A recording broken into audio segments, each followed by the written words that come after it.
స్వామి తనతో పోరాటం చేస్తున్న రావణుడి కుమారుడు ఇంద్రజిత్ తలని బాణంతో ఒక్క వేటుతో వేరు చేశాడు. ఇంద్రజిత్ మరణ వార్త విన్న రావణుడు ఆవేశంతో ఊగిపోయాడు. ప్రతీకారం కోసం పాతాళ లోకాధిపతి తన సోదరుడు అయినటువంటి మహిరావణుడి సహకారం కోరాడు.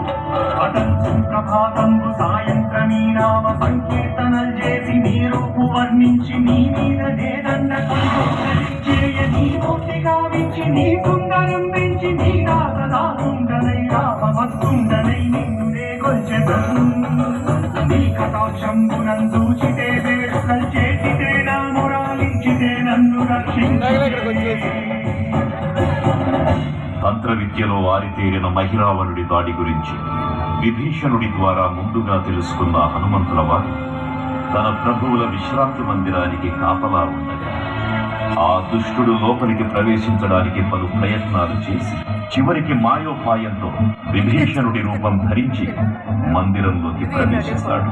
నిద్రిస్తున్న రామలక్ష్మణులను అపహరించి పాతాళ లోకానికి తీసుకుపోతాడు.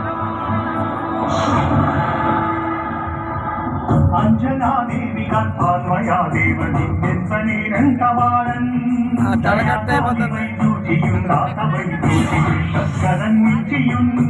తొల్లి సుగ్రీవకుమ్మత్తిపై స్వామి కాయార్థమయ్యేకి శ్రీరామ సౌమిత్రులంచి రాజించి సర్వేసు పూజించి యస్మాను సంబంధుగా వాలిని సంపించి కాకొత్తతిలకుంచి పాదరికి దీక్షించి దిష్కింధకే తెంచి శ్రీరామ కార్యార్థమై లంకకే తెంచియున్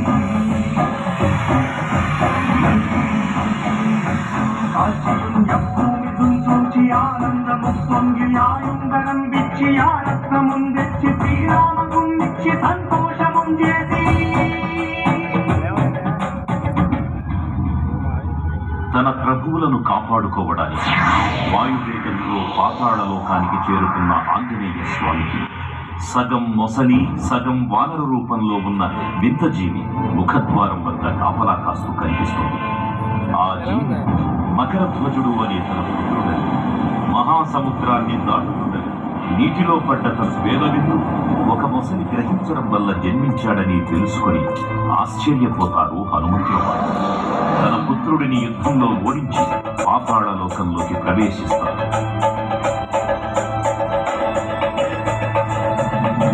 సుగ్రీవునన్ అంగదున్